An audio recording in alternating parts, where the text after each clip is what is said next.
Oi, tudo bem? Então, a gente tá aqui na nossa continuidade de um programa. No primeiro, eu trouxe o Ricardo e trouxe a Lília para a gente falar sobre um amor.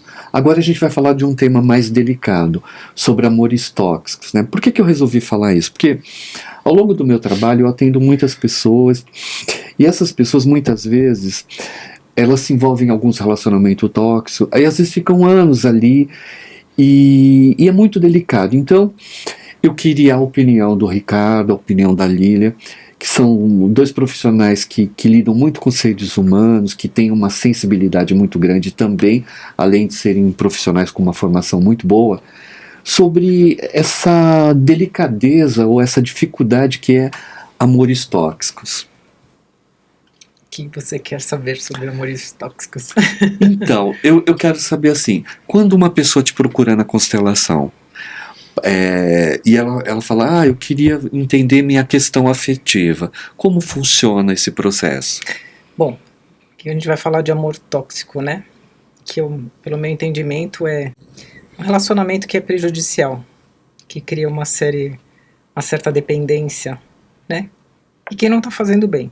Certo. Então a gente está falando de tóxico, é assim, não é uma relação saudável, não é uma relação boa, porque também ninguém vem até a gente para falar, tá tudo ótimo, tá tudo maravilhoso, bem, divino. Né? Não, vem por uma dor, né? Então nós estamos aqui focando sobre amor tóxico. Quando a pessoa vem, e a grande maioria vem sem ter um entendimento, ela vem com um emaranhamento ali, né? Constelação a gente chama de emaranhamento. Ela vem com uma questão e eu pergunto, qual é a sua dor? A minha dor é com a minha mãe. A minha dor é com meu pai. A minha dor é com a minha filha, com o meu filho. Você percebe, né, que sempre vem a questão familiar ali. Né? E quando é com o marido? E também com o marido. Minha relação não está dando certo, eu já estou no segundo casamento, ou então eu já vivo há 30 anos e agora, porque ele me traiu, porque não sei o quê, né? Então, assim, existe uma dor ali, né? A gente vai trabalhar cada uma delas. Como eu vejo, trazer a consciência, né? Tentar entender o porquê, por que a relação... Aí a constelação tem técnicas, né? Como a psicanálise também tem, como a terapia, como o psicólogo, cada um traz uma técnica e tenta trabalhar aquilo, tirar aquela dor, né? O que você quer? Aliás, é assim, né? Eu tenho uma dor. O que você quer? Não quer sair da dor. Como você quer? Né? Quando a pessoa chega muito dolorida por uma questão do casamento, com o marido, por exemplo, ou o marido com a esposa, está muito magoado, está muito machucado, eles vêm buscar o quê?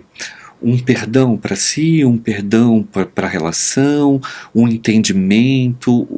É variável, mas a pessoa quer resolver. Ela quer resolver. Ela quer resolver porque ela quer se acertar na relação? Também quer parar de sentir dor. Tá? A gente fala de amor tóxico, a gente está falando de uma dor. E quando é muito tóxico, ela precisa de uma ajuda para se separar, para se libertar. Para entender primeiro, eu acho assim... Primeiro entende. Tem que entender, você tem que entender por que você está passando por aquilo, né? E tomar uma decisão, porque ali ela consegue compreender e saber. E a gente trabalha a cura ali também, né? A constelação ela traz a cura, a gente trabalha com umas palavras de cura, isso aí fortalece. Eu percebo assim, que a pessoa quando fala, porque a palavra tem um poder enorme, né? E quando você trabalha isso, você coloca as palavras no seu devido lugar ali, a energia muda, né? A energia muda e a pessoa tem consciência e a pessoa vai trabalhar aquilo. Mas olha, em todos os meus atendimentos, nos últimos anos, todos, eu peço para a pessoa fazer um trabalho de perdão. Porque ela precisa, existe alguma coisa ali muito prejudicial e ela precisa perdoar. E às vezes perdoar ela mesma, porque... E quando a pessoa toma consciência que a relação não está boa por causa do posicionamento dela. Né? Então assim, a pessoa vem curar sempre a dor. Como ela vai ter que depois escolher?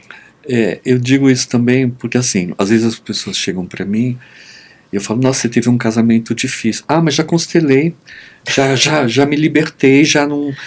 Meu casamento ficou para trás. Eu quero ver daqui para frente. Você sabe que eu também, eu tenho feito alguns outros cursos para complementar, porque eu preciso aprender, porque eu preciso ajudar. Eu me sinto assim, às vezes, impotente, porque a gente faz todo um trabalho, mas eu me sinto impotente, eu preciso ajudar a pessoa, eu quero ajudar ela a resolver. Existe uma técnica hoje chamada divórcio energético também, Eu sei. e que eu tenho feito, tenho aprendido e tenho feito. Então assim, não é só o trabalho do perdão, não é só você fazer uma terapia, não é só, porque às vezes a gente também manda a pessoa para uma terapia, viu? Não é assim, só vamos constelar, tá resolvido, não, você precisa de uma terapia.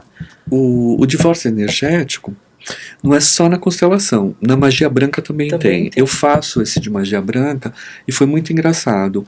Eu fiz há um ano atrás para uma relação de 2 amigos. E passou um ano, o rapaz voltou e falou: olha, eu voltei para te avisar que resolveu tudo, foi ótimo aquele divórcio energético, né?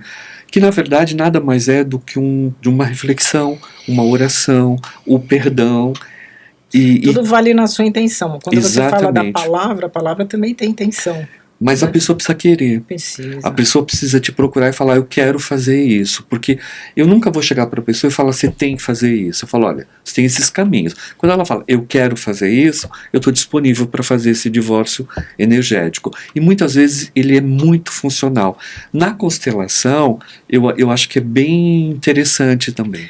Você me fez uma pergunta sobre uma pessoa que veio constelar um relacionamento com o par. Isso. A irmã, tem um exemplo, uma irmã pagou para que eu fizesse a constelação com a irmã dela, que tinha tido uma separação muito ruim, e eu conversei com ela. Antes eu sempre faço um atendimento anterior para ela entender o que é constelação e para eu entender qual a dor dela, né, pelo menos eu captar alguma coisa, e eu fui fazer a constelação com ela. Fiquei 2 horas com ela, constelei, parei a constelação no meio. 2 horas depois eu parei ela no meio. Ela não deixava eu fazer meu trabalho. Ela interferia a cada minuto e queria falar do marido, e queria falar do problema, e queria não sei o que, e ficar. Chegou depois de 2 horas, eu estava exausta. Eu falei: vamos parar por aqui. Eu vou te constelar de novo em algum momento. Não vou cobrar nada, porque eu quero te ajudar. Então a gente marca um outro dia, mas eu preciso que você tenha uma outra postura aqui, porque o trabalho é um pouco diferente. Você não está fazendo uma terapia comigo, a gente está fazendo uma outra técnica. Ela não me procurou, e ela foi falar para a irmã dela que eu não tinha constelado, que a irmã tinha me pagado e eu não tinha feito a constelação. Eu precisei provar para ela que eu fiz. Aí a questão é doentia. Então, de quem que era? O problema do marido era dela. Ela que era uma esquizofrênica, ou sei lá o que ela era, né? Exatamente. É sobre isso que eu pergunto. Eu vejo muitas vezes. Uma vez me aconteceu um lance muito engraçado, né? A moça veio e só falava mal da irmã.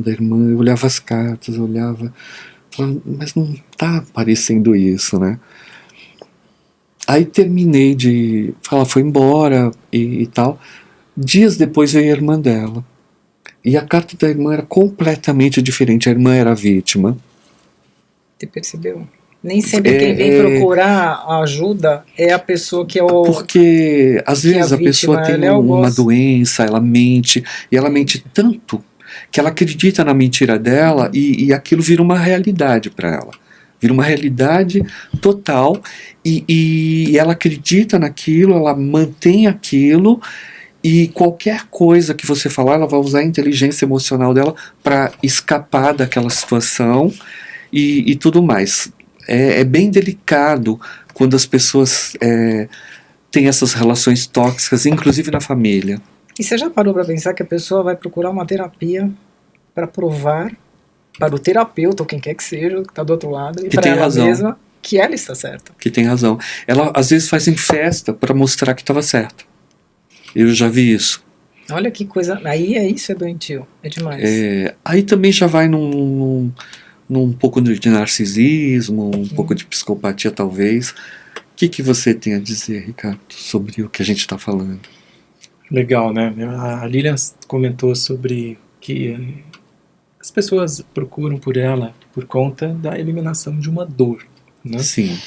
E é isso. As pessoas que também vêm para minha clínica, elas estão com alguma dor, às vezes insuportável, e assim, pedindo, implorando por algum caminho que leve para se libertar dessa dor, né? E é engraçado, né? Tem muita música, traz muito isso, assim, de por que rima, por que que amor e dor rimam, né? Legal.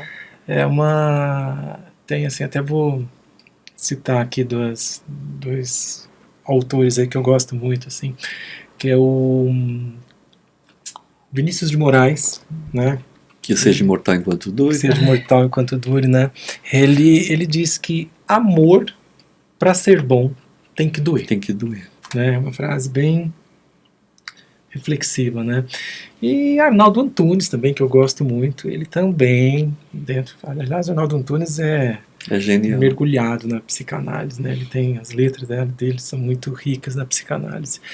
E ele diz que se quiser encontrar o amor, tem que chorar, tem que sofrer.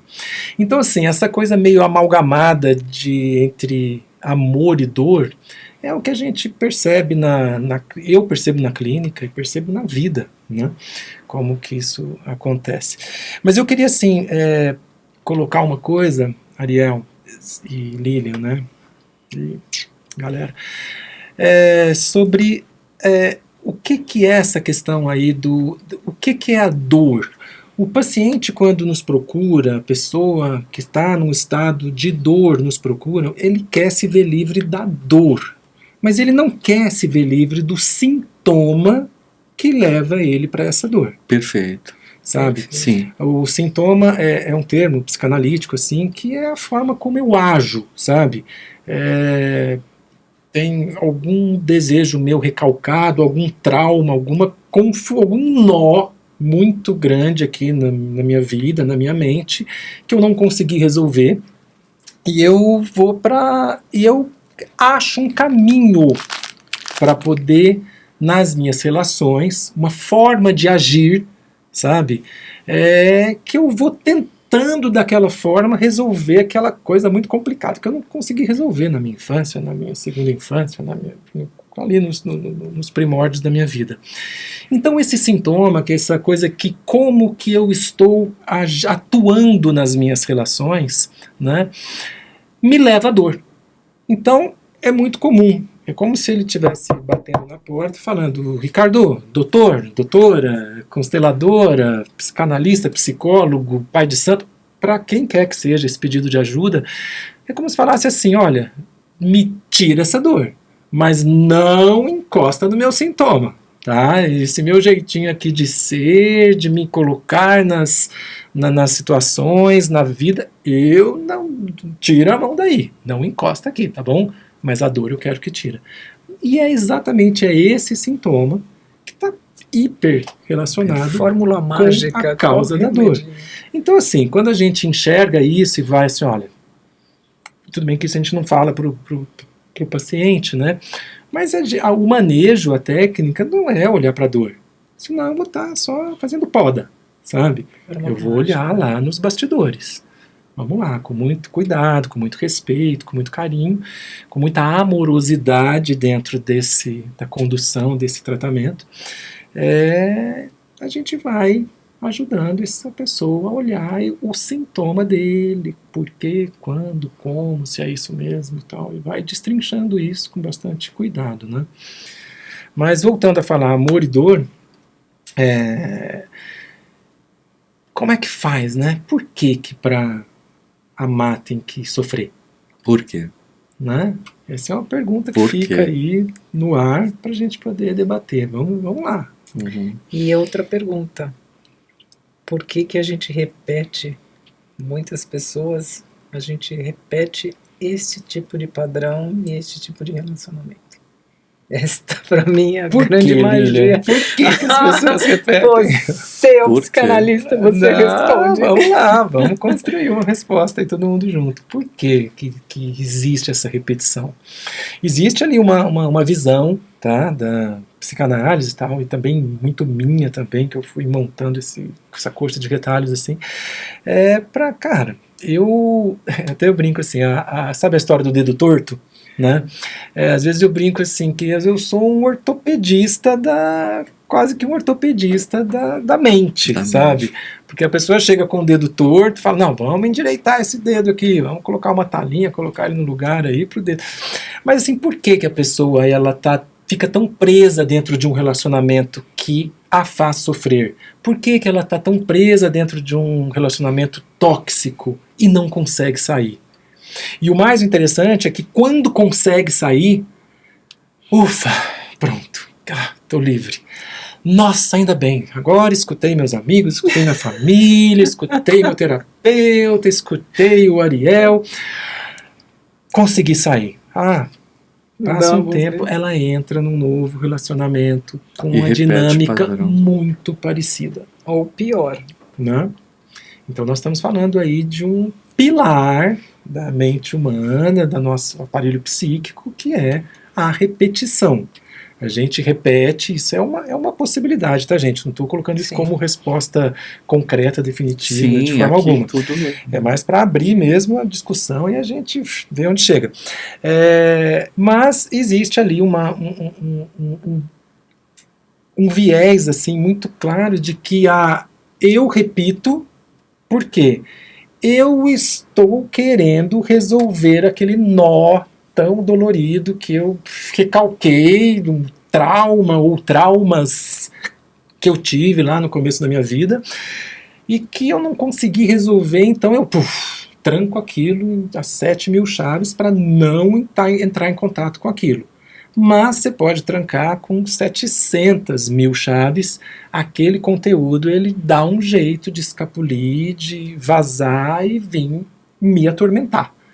Ele vai bater na minha porta aqui e vai falar: Ricardo, você não vai me resolver não? E aí? Né?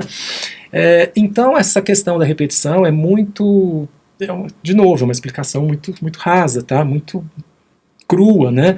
Mas é uma forma, eu saio de uma relação tóxica, mas eu entro em outra parecida, e quanto mais parecida, melhor, porque agora sim eu vou resolver. É uma tentativa de resolução dessa confusão, sabe? Tem algo dentro de mim que me impulsiona a resolver. Então eu vou entrar numa nova relação.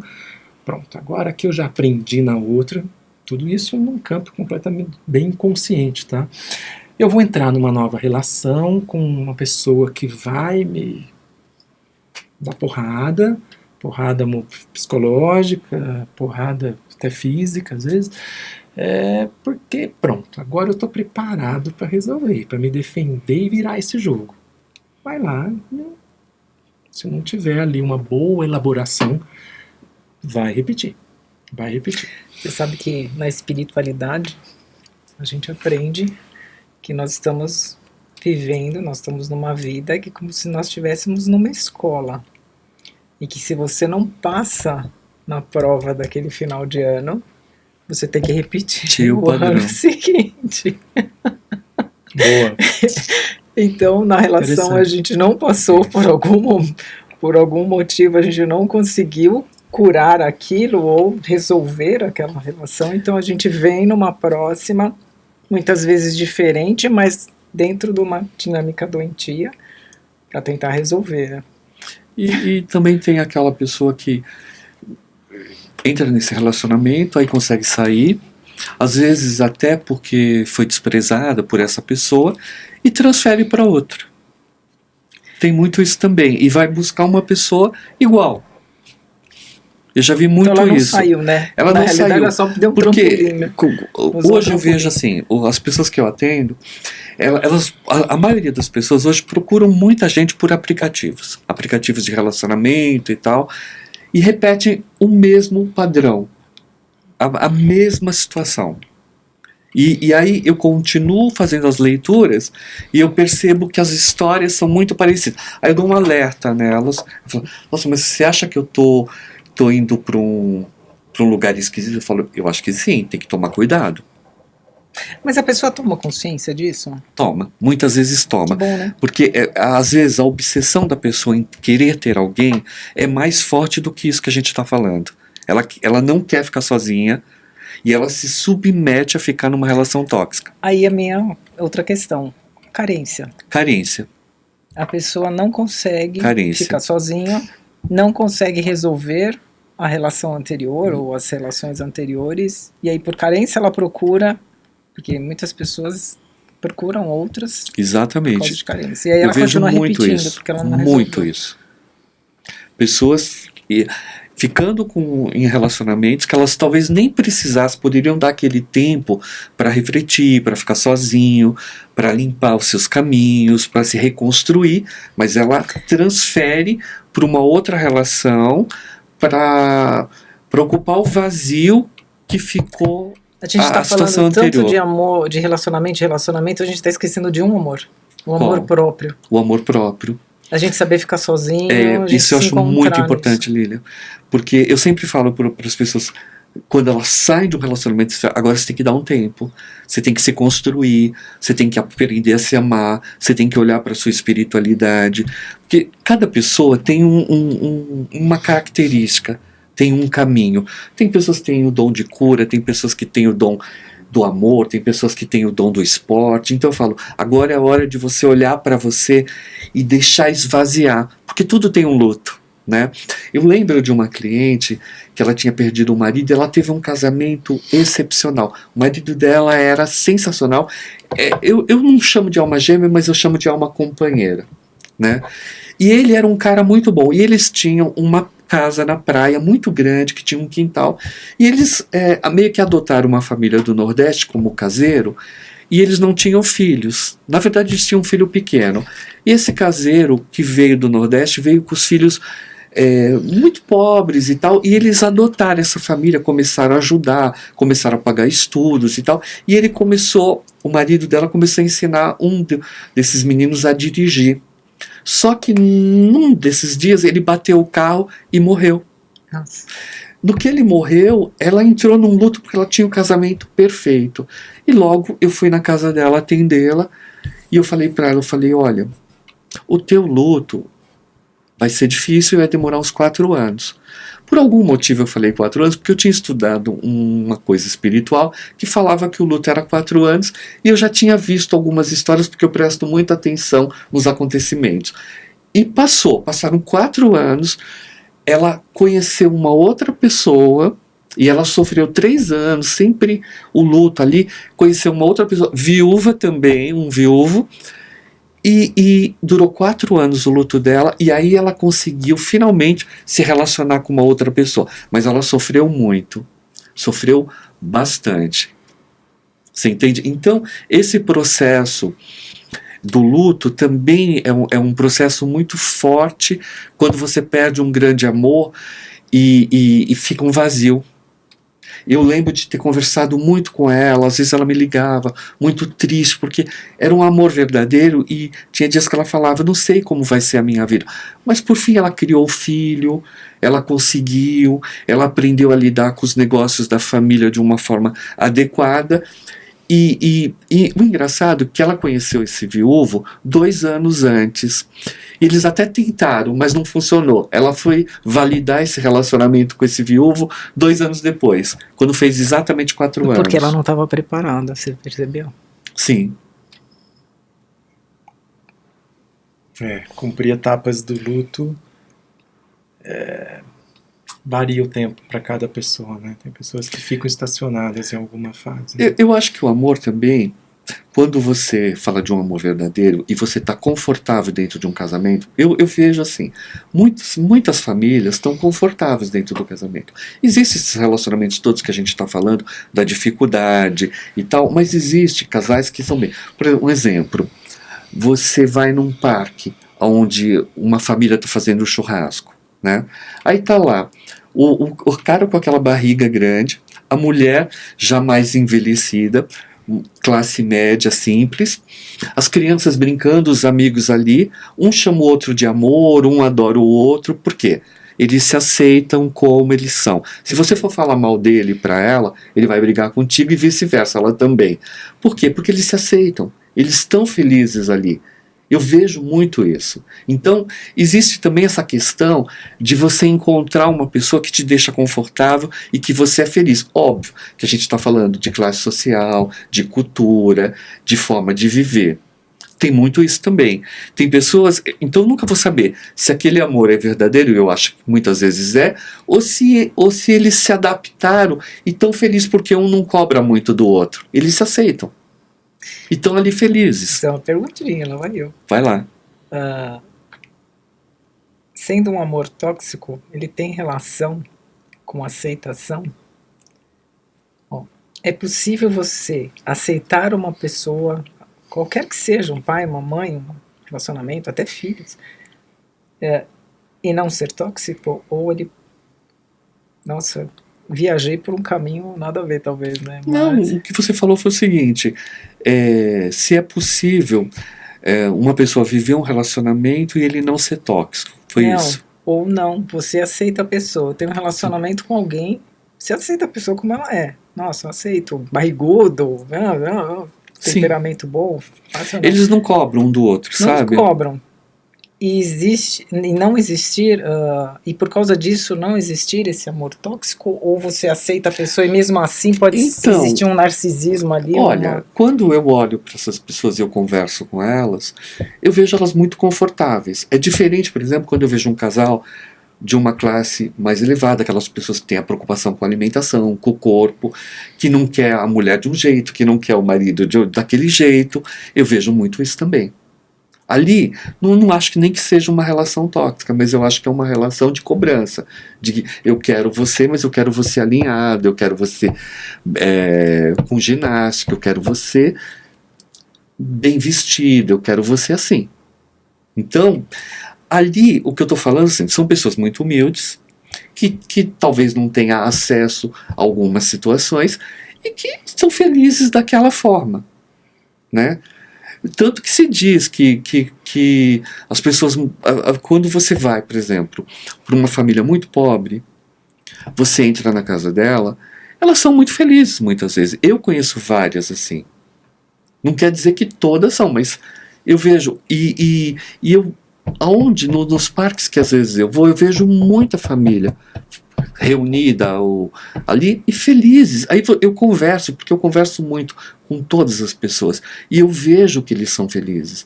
É muito comum o rapaz falar: ela é uma bênção na minha vida, e ela falar: não, meu marido é sensacional. Mas aí é uma relação saudável, né? É uma relação saudável. Agora, mas visto do ponto de vista de uma família classe média, não acho ele saudável por conta da barriga, por conta dos exercícios, e eles estão confortáveis ali. Eles estão bem confortáveis. Eles não estão preocupados com o que essa outra área da sociedade acha. Mas eu acho que a partir do momento que você começa a cobrar e tirar a pessoa da situação confortável dela, tá? Isso aí eu vejo muito nas relações, meu. A pessoa tem... O cara gosta de usar shorts e camiseta e chinelo havaiano. E a mulher, pelo amor de Deus, cai matando, porque imagina, tem que botar a calça jeans, a camiseta e o tênis. Você vai assim pra mim já festa, não? virou... Não, tudo bem, até que tem que ter um acordo ali, né? Você vai numa festa de chinelo havaiano, tudo bem, mas aí pra mim já é tóxico. Então, já saiu da situação de conforto. Então, só que para uma aquela palavra família... assim, nossa, você tá gorda, pra mim já virou tóxico, porque... Então, mas essa que eu tô falando, eles não se cobram. Então aí pra mim já é mais saudável. Eles não se cobram. Você entende? Mais é isso saudável. que eu tô querendo dizer. Eles se aceitam nas limitações que eles têm ou na qualidade. É muito comum quando chega numa determinada idade falar: bom, agora eu tenho que me cuidar, porque senão eu vou adoecer. Mas aí a pessoa que tem que tomar consciência. Aí a pessoa vai ao médico, aí a Sim. pessoa coloca. Por isso que eu tô falando. Mas ali a família se aceita. Eu não sei se isso é amor, se isso é tóxico, porque é difícil falar. Mas eu vejo felicidade ali. Eu vejo eles felizes, alegres, vivendo um dia de cada vez. Chegou o fim de semana, reúne os amigos, estão ali e estão felizes. Já paro para questionar se toda relação é tóxica ou não. Você entende? Então, a gente tem que olhar para Mas, isso. William, olha só, se a pergunta que me vem, eu tô te ouvindo falar, tá vindo uma pergunta aqui na minha cabeça, é tóxico para quem? Então, para É tóxico para um dos lados? Sim, pra um dos lados. Tóxico para os dois lados? Ou é tóxico para quem tá de fora e tá fazendo uma leitura dessa toxicidade, sabe? Eu tenho assim uma teoria do beijo na boca, sabe? Puta, aquele cara, aquela menina beija muito mal, meu Deus, põe a língua dura e não mexe a língua, e põe a boca mole, põe a boca dura, ou baba, ou não baba, ou, meu Deus. Mas espera lá, se os beijos de um e do outro combinam, um beija com a língua dura, o outro gosta, o outro beija com a boca mole, e o beijo encaixou, e os dois, pô, qual que é o certo, qual que é o errado do beijo? Então, assim, existem casais, existem pares que se relacionam de um jeito X. E, de novo, um exemplo bem didaticão, assim, só pra gente dar prosseguimento. Tem um lado do casal que é muito controlador. Que, poxa, eu gosto assim, desse jeito, peraí. Olha aqui, Liliana, você não pode ir chinela havaiana, bermuda e camiseta, tal. Mas a Lilian, nesse casal, ela tem uma estrutura psíquica, uma história psíquica que ela precisa, ela gosta de ser controlada, sabe? Ai, nossa, puxa, de ter um mestre do lado dela, alguém que direcione e tudo mais. Poxa, achamos um casal ideal aí, né? Um casal feliz, confortável. Gostei da palavra que você usou. Confortável. É feliz? É tóxico? Cara, se eles estão confortáveis nessa relação e um tá gostando de estar onde tá, sabe? Segue o baile. Agora, quando eu sou um cara controlador e você fica puta e você também é controlador, ali vai dar choque, vai dar uma eletricidade aí que vai dar ruim, e nessa tentativa de um prevalecer sobre o outro é onde vai ser tóxico para um, vai ser tóxico para o outro. Enfim, é uma coisa bem... Não estamos falando de uma toxicidade assim tão explícita, que chegue a ponto de uma agressão física, a ponto de uma agressão, de um controle, uma opressão muito grande, onde o outro faz o outro sofrer, né? Mas esse conceito de felicidade, eu acho que fica muito mais... cabe muito mais a palavra que você usou, Ariel. Confortável. Eu acho assim também, porque assim, como eu atendo famílias e tal, a minha maior preocupação é saber se as pessoas estão felizes, sabe? Eu lembro uma vez, eu fui atender numa mansão, e eu cheguei lá, era enorme assim a mansão. Aí um mordomo me atendeu, nunca um mordomo tinha me atendido, eu achei o máximo o mordomo me atender. Aí me botou sentado e falou, olha, ele já vem. Eu falei, tá bom. Ele falou assim, você quer um suco, uma água, um café? Eu falei, eu quero suco, água, eu quero café. Aí ele trouxe tudo, foi ótimo. Aí eu sentei, fiquei olhando, aí tinha um Di Cavalcanti na parede, eu não acreditei. Eu fiquei olhando pro Di Cavalcanti, assim, lindo, achei lindo. Aí daqui a pouco desceu um rapaz, nem olhou pra minha cara, snob, e saiu. Depois veio uma menina, desceu. Aí depois veio uma senhora, desceu. Aí desceu um senhor de chinela havaiana, com uma camiseta, uma coisa. Falou, oi, você já deve ter visto a minha família, né? O horror que é. Acho que nem te cumprimentaram, né? Eu falei, pois é. Aí ele falou, vamos aqui e fazer. Aí eu comecei a fazer. Ele estava numa crise total. Ele era muito infeliz nesse casamento. Ele veio de uma família muito simples. Ele era uma pessoa muito simples. A família dele, por ele ter muito dinheiro, era muito snob, e ele queria se libertar. E ali eu fiz a consulta, eu sei que ele se separou, ele é meu cliente até hoje, e depois ele encontrou uma outra mulher muito simples, e hoje ele é muito feliz com essa mulher. Entende? Então eu vejo assim que ele queria ser feliz, ele queria uma família simples, mesmo sendo um milionário. E a família, e a mulher dele hoje, ela, a ex-mulher, ela é uma pessoa infeliz, é minha cliente, acabou virando, e ela fala, eu me arrependo muito de não ter olhado para o meu marido. O dinheiro me subiu a cabeça.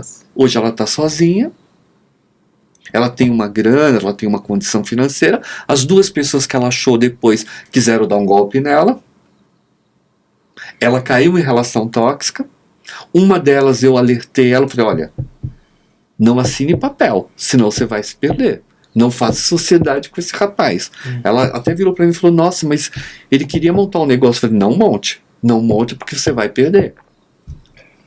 E se ela tivesse montado, ela teria perdido. Então, são muitas histórias que pode acontecer. E ele hoje é um cara feliz. E ela é uma pessoa que ela está tentando buscar uma simplicidade de viver. Então, cada caso é um caso, sabe? Cada história é uma história. Então, relacionamento tóxico, ele é mais profundo. O que eu chamo de tóxico é quando uma pessoa tenta dominar a outra, quando uma pessoa consegue anular a vida da outra. Por exemplo, eu atendi pessoas que o marido proibiu a mulher de ver a família. Montou uma casa no interior, bem distante, no meio do mato, para ela não ter acesso. Isso é uma relação tóxica muito séria. Então, existe histórias e histórias. E tem uma prima que o marido fez a mesma coisa. Tem Ela muitas levou histórias, Lilian. Muitas. anos para conseguir encontrar alguém. Ficou muito tempo sozinha. Tanto que foi marcante. Tem muito disso. Eu vejo muito, e muitas vezes esse tóxico é silencioso. Porque às vezes a mulher vira e fala assim: ah, mas ele me dá tudo. Mas ela não tem liberdade. Aliás, ela não quantas tem... pessoas vivem num relacionamento tóxico? Isso aí é direto, tá? Eu vejo muito. A pessoa vive porque é confortável. Eu tô na minha situação de conforto. Aqui tudo bem, o cara não vale nada, ou a mulher não vale nada, a relação pode ser de um lado ou do outro. Mas está por causa do financeiro. O financeiro mantém muito uma muitas relação vezes. assim. Por isso que eu falo que muitas vezes, quando você está preparado para a solitude, você consegue ter mais facilidade de procurar o amor de uma forma mais tranquila. Mas primeiro você tem que gostar de você. Primeiro você tem que aprender a viver na sua solitude. Eu fico às vezes um pouco incomodado, porque tem pessoas que não gostam de ficar sozinhas, que precisa ter alguém perto e tal.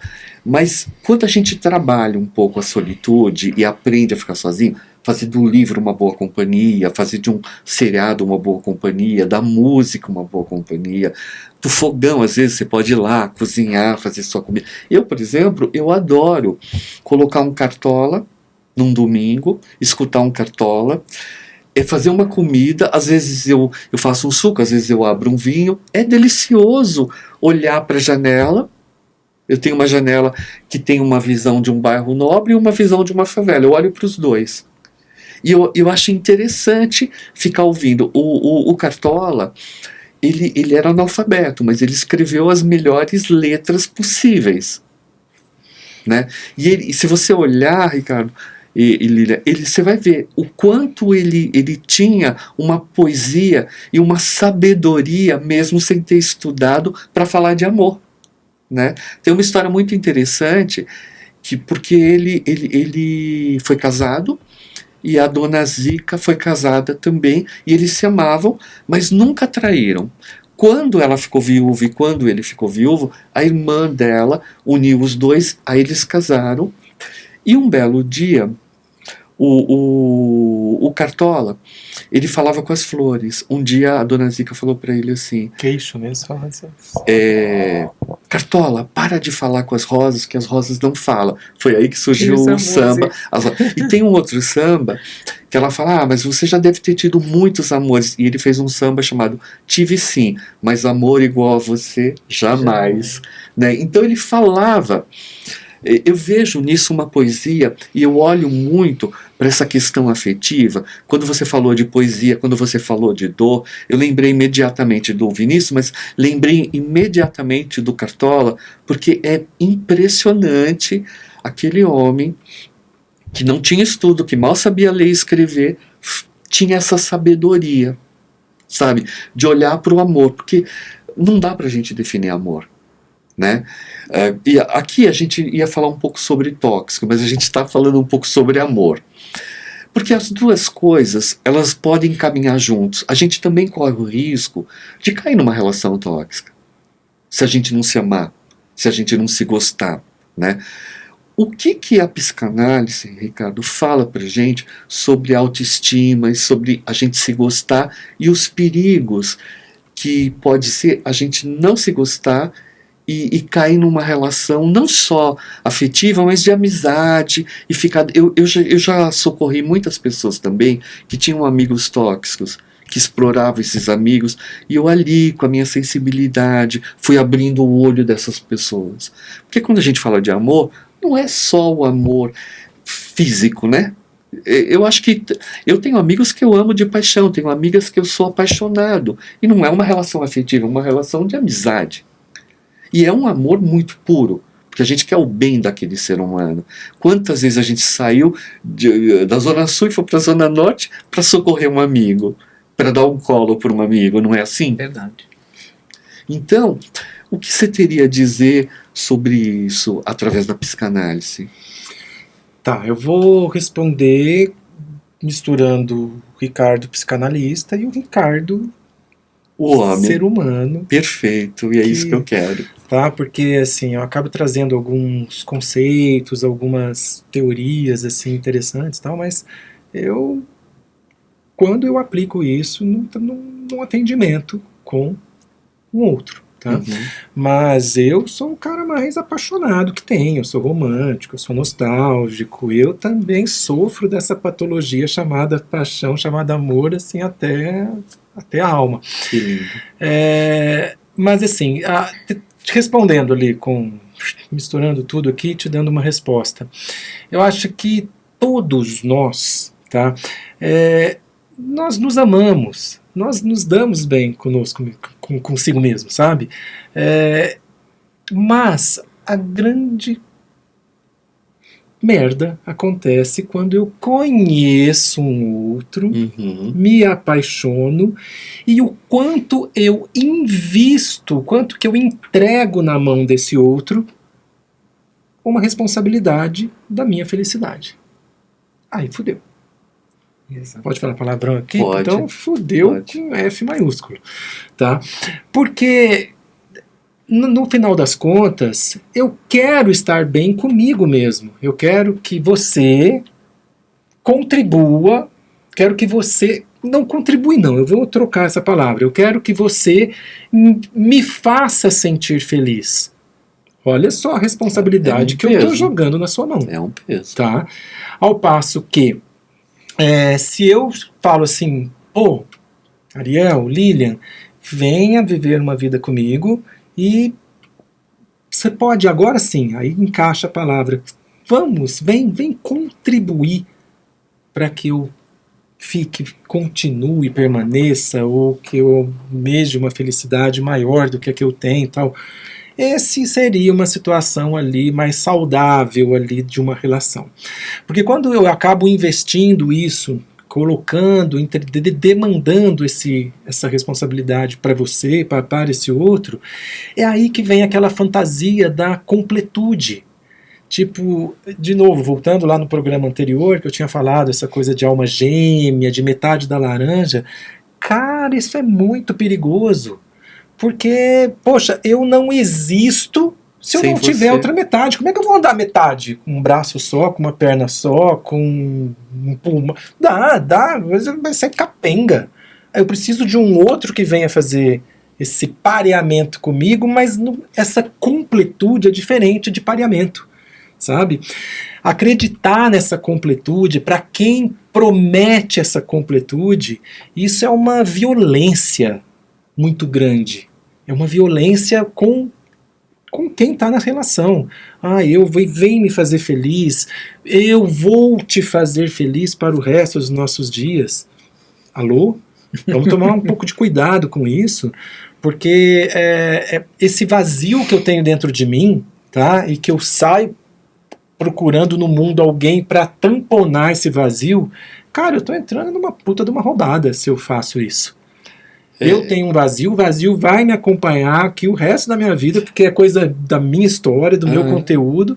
Vai chegar alguém que vai me levar para um outro lugar, para passear em outros territórios, em outras praias. Eu vou criar uma narrativa junto com essa pessoa, para que esse vazio não me atormente mais. Mas que ele vai preencher, ou ela vai preencher esse vazio. É tipo assim, eu acabei de conhecer uma pessoa, saí com ela uma vez, no segundo encontro a pessoa fala, eu te amo. Eu falo, mas já? Como assim? Aliás, eu acho que eu tenho estudado muito sobre a questão da frequência.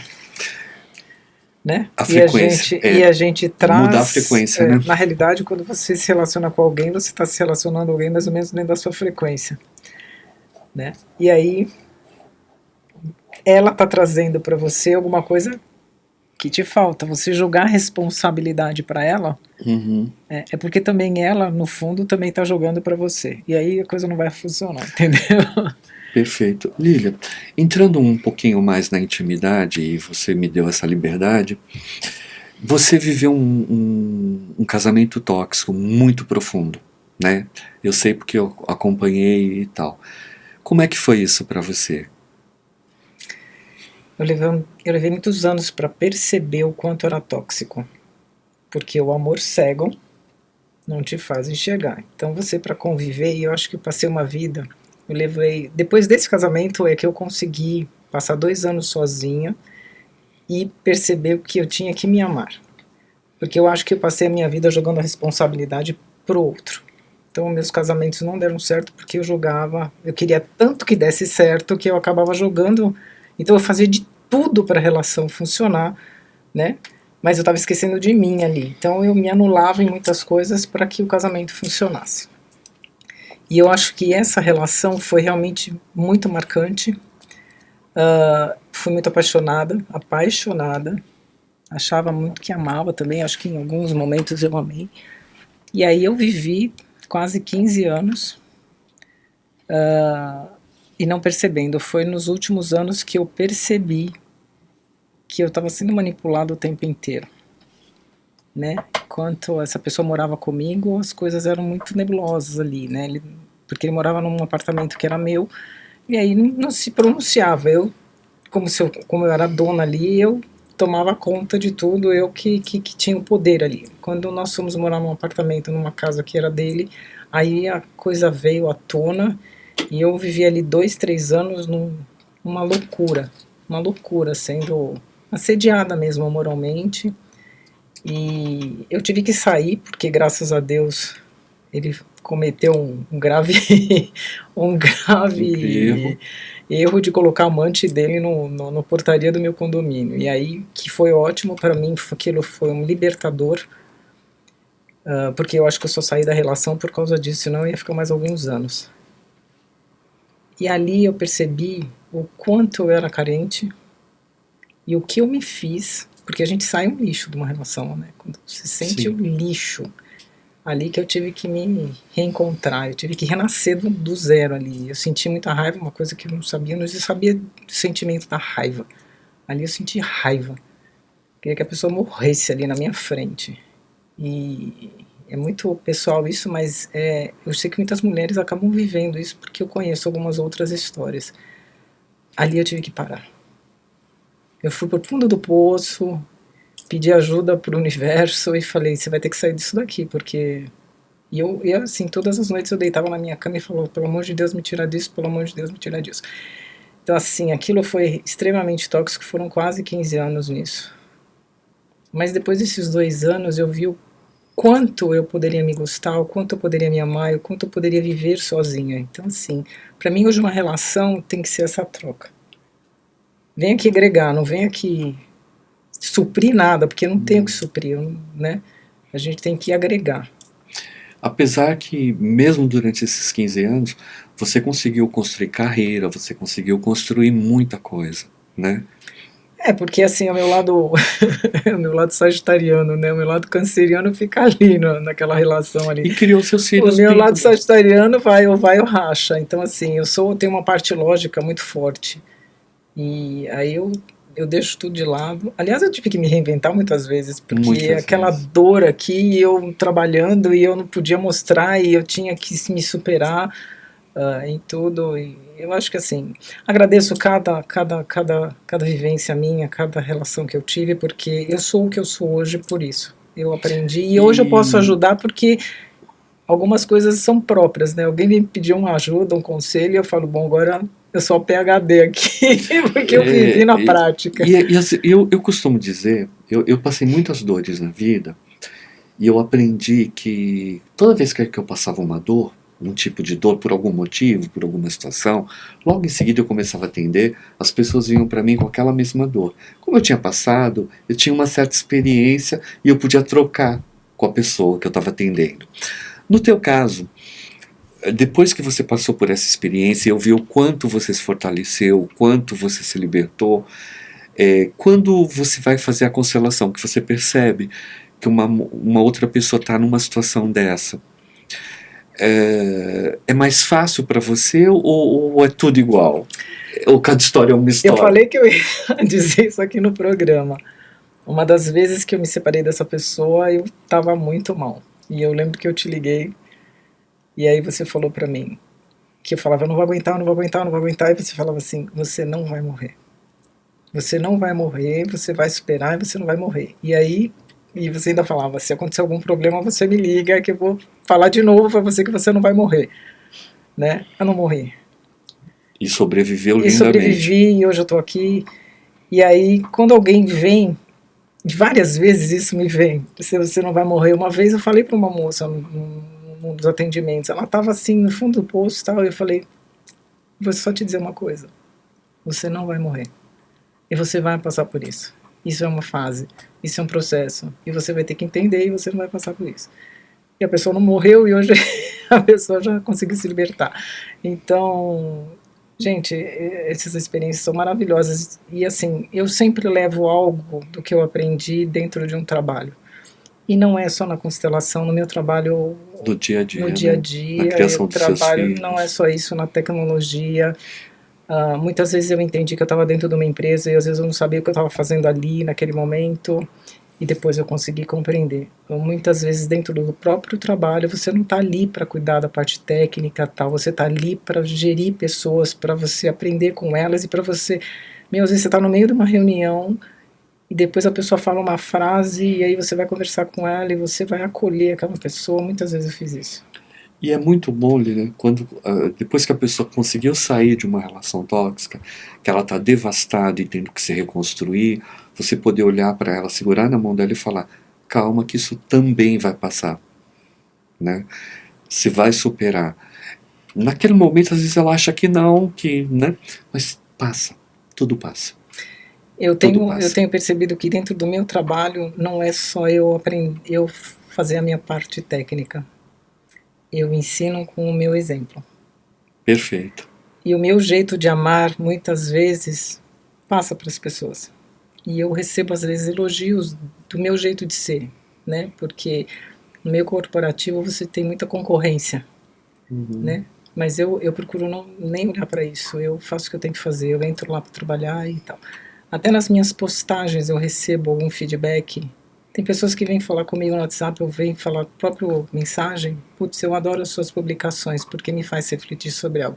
Para mim isso é amor. Esse é o amor incondicional. O que eu posso plantar? Né? Porque no meio corporativo também tem essa relação tóxica, né? Muita concorrência. A pessoa que passa por cima de você, porque você pode pegar o lugar dela e tal, né? O que eu percebo de você, as pessoas que eu te indiquei, que depois voltam e me dão um feedback assim, de como foi a constelação, né? Eu percebo uma coisa, assim, a palavra lucidez. Você traz muita lucidez às vezes para as pessoas, e agora conversando com você, ouvindo você, eu entendendo que você é uma engenheira, entendendo que você é uma pessoa forte, mas ao mesmo tempo uma mulher extremamente sensível, você consegue ter essa prática de passar essa força para as pessoas, mesmo que de uma forma inconsciente, mas é muito forte isso. As pessoas precisam procurar também sobre vulnerabilidade, porque a vulnerabilidade não é uma fraqueza, é uma força. É uma força, é verdade. E eu uso essa vulnerabilidade como força.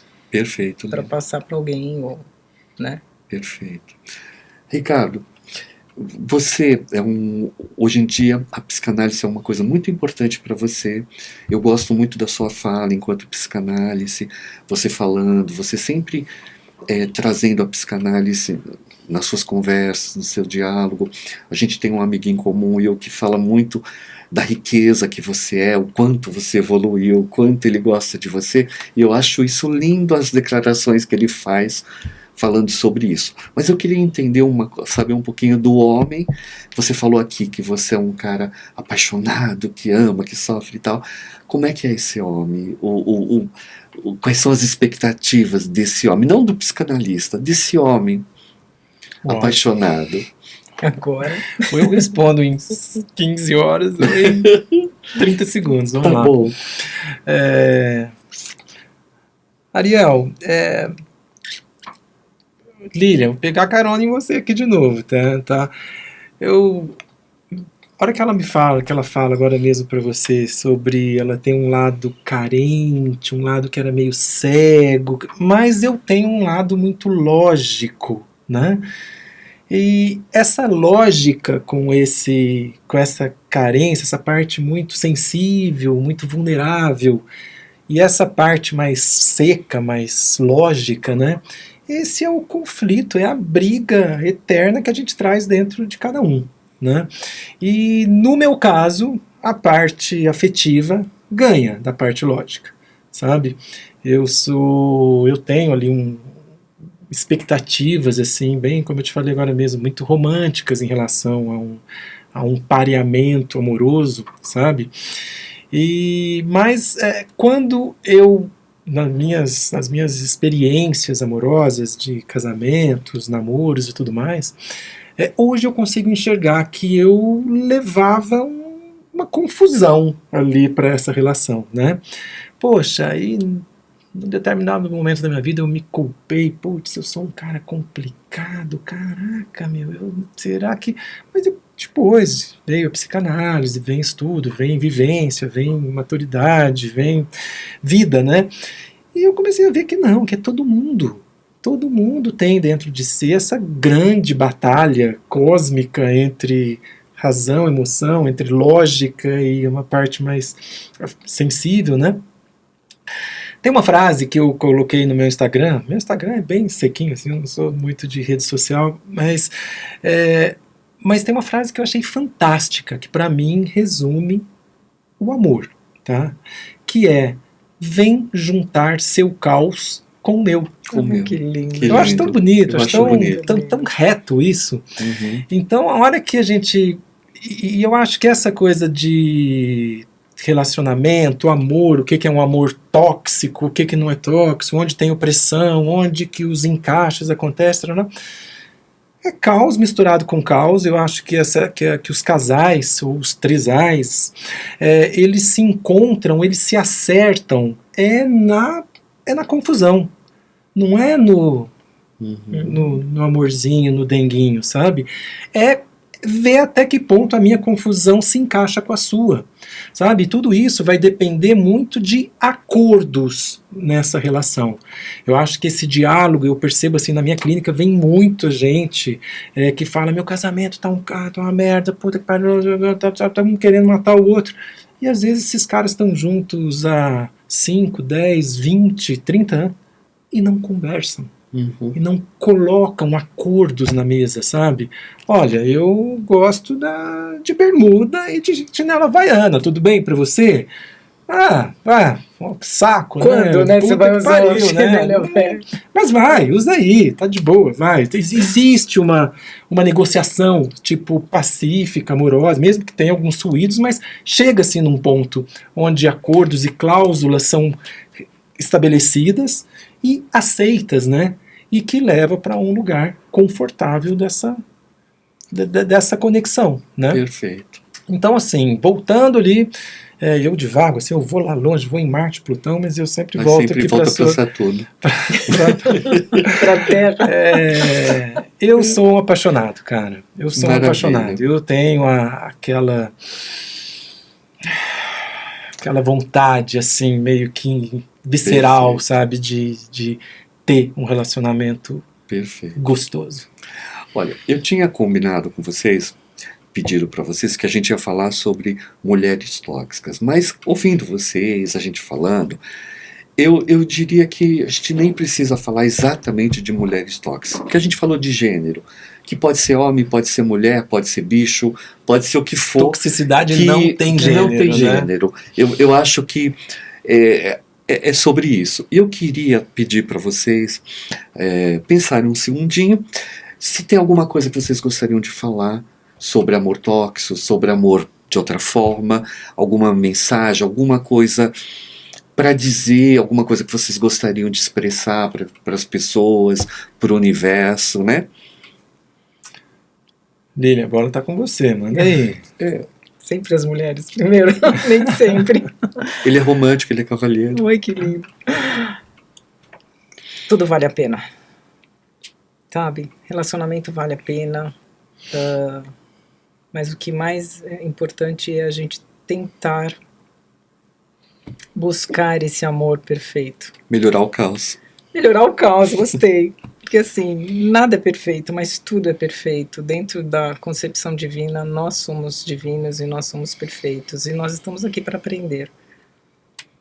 Eu vejo muitas pessoas, e acho que inclusive eu, somos espíritos em evolução. Desistindo de relacionamentos. Justamente por esse caos, né? Mas eu acho que não, eu acho que a vida sempre traz assim, oportunidades e a gente tem que olhar, né? Se conhecer, amor próprio, juntar tudo isso num pacotinho e aí deixar que o universo sabe o que é bom pra gente. Perfeito. Ó, nós estamos aqui, né? Um psicanalista, uma consteladora, um numerólogo. numerólogo. Aliás, ótimo, né? Tem a espiritualidade rondando aqui, né? Mas eu acho que todos esses caminhos, né, que a gente está falando sobre amor tóxico, amor obsessivo, amor paixão, puro. amor puro, sobre toda essa questão aí dos caos, dos acordos e tudo mais. Mas eu acho que tudo se resume em uma coisa, sabe? Para você saber, eu estou num relacionamento tóxico, eu tô sendo tóxico? Será que meu amor é puro? Será que essa conexão, esse relacionamento está sendo saudável para mim? Será que não está? Tem um termômetro, tem um parâmetro tão simplesinho, que é, cara, como é que você está indo dormir? E como que você acorda? Tá leve? Você acorda assim de bem com a vida? Sabe? Cara, aí você vai ver. Porque você está vendo uma puta de uma opressão, você está vendo uma violência nessa relação, uma toxicidade que você não está conseguindo enxergar. Se você estiver acordando, indo dormir tenso, pesado, com uma coisa te rondando que você não sabe direito o que é, e você... Cara, procura ajuda. Procura ajuda, sabe? Tem algo aí que... Ou faça uma boa reflexão, né? Pode ser chamado de tóxico, do nome que você quiser, mas tem algo aí que... Tem algo errado que não está certo aí. Perfeito. Olha, muito obrigado. E eu quero agradecer muito ao Ricardo, quero agradecer muito à Lília, e quero dizer para as pessoas para olhar para dentro de você, ver se você é tóxico, se você não é tóxico, se você está procurando, está numa relação tóxica. É sempre bom a gente refletir.